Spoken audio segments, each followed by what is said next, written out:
今日同大家睇下三有新裝修嘅啟欣苑280尺嘅廳房雙連單位，單位用藍色同白色為主，再配上淺色木紋磚，整個家居感覺特別放鬆。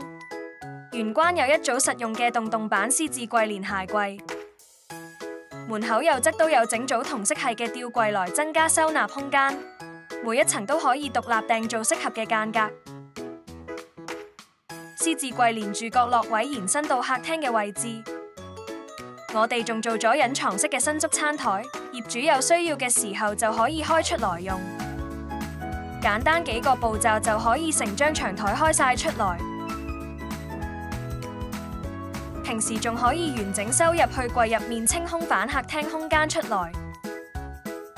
客廳全部用鋁框天花線圍住，仲有上下兩條燈帶來確保照明充足。廚房牆身今次就選用咗白色嘅光面磚，藍色櫥櫃同白色吊櫃啱啱好配合反單位主題。L 字形嘅白色廚房台面確保有充足空間煮飯，櫥櫃入面仲連埋碗碟拉籃，方便日常使用。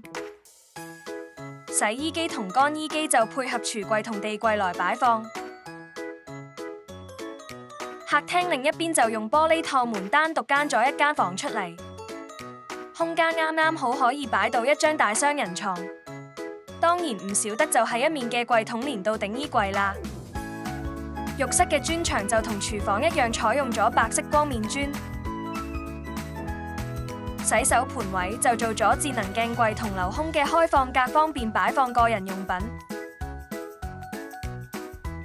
最右邊地櫃做咗斜角設計來預留反開門嘅空間。